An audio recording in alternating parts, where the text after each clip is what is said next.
Welcome back to the channel, everyone. Today, we're diving into a profound spiritual topic, the idea that humans often need to suffer until they realize that suffering, especially psychological suffering, is optional and no longer necessary.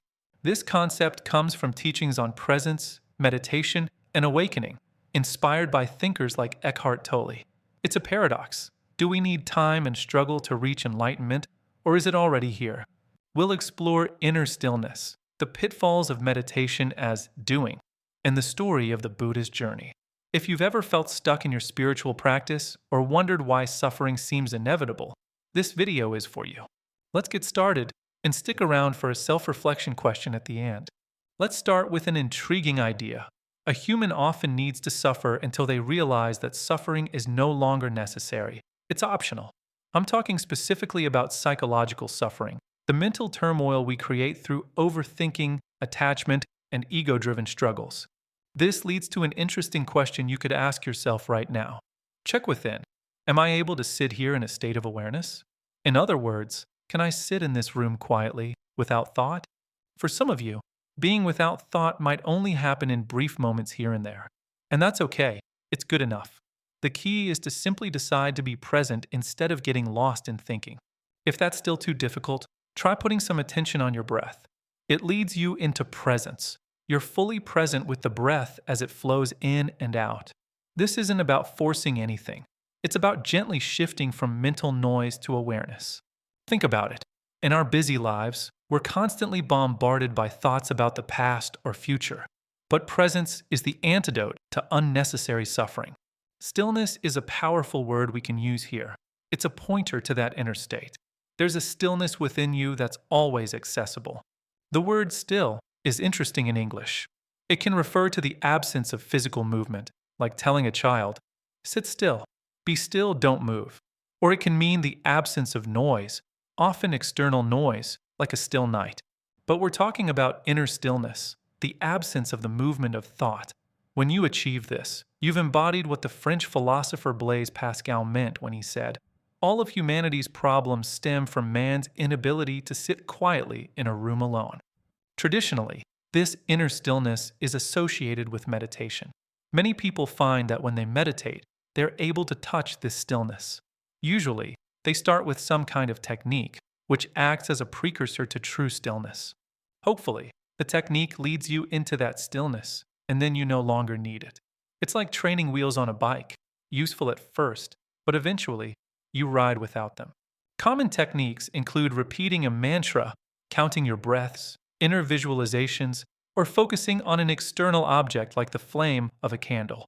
These are meditation objects or methods that serve as an intermediary step on your journey to stillness. They're helpful intermediate tools in your path toward awakening. But here's where problems can arise. You might get attached to the technique itself, turning the journey towards stillness into an obstacle. For many of you practicing some form of meditation, which is a wonderful tool for awakening, a great hindrance can be an unconscious assumption that meditation is something you do. Some people even schedule it like a task. Every day, there's a lot to do, 7 a.m. meditation for 20 minutes, then work, dinner with so-and-so, and maybe 10 p.m. meditation for 15 minutes. You sit in a certain position. Okay, now I'm doing the meditation. You practice the technique, but you're trapped in the movement of doing. And doing always implies time. Every action requires time and has an aim. You want to achieve something through it. Maybe you think the goal is just to get good at the technique, but that's not the real aim. Some teachers are excellent at their methods, but can they guide you beyond? Ultimately, only you can. The essence of meditation isn't any kind of doing. It's the realization of being, which can only happen here and now. You cannot do to realize being. You have to let go of doing. It requires no time at all. The ultimate aim of meditation is to realize that by doing meditation, you can't get there. Why? Because you're already there. You just don't know it. Being is the underlying essence of who you are. However, there's a paradox. It appears that many people need time to realize that they don't need time. They need time to awaken to the fact that awakening is timeless. Take the Buddha as an example. He practiced many techniques for several years, believing he needed time to awaken. He went through extreme ascetic practices, depriving himself of food, exposing himself to harsh cold and heat, enduring intense suffering. Then, at some point, he let go of all techniques. His disciples left him, thinking he'd lost his way. He sat alone under a tree, with no more striving. Time came to an end. He wasn't going anywhere anymore. And that's when the realization of being happened, enlightenment under the Bodhi tree. This raises a deep question. Couldn't the Buddha have done that from the very beginning? Did he need to go through all that frustration, searching through time, and self-created suffering? Or was it a mistake he could have avoided if someone had told him, "You don't need time"? This question remains unanswered.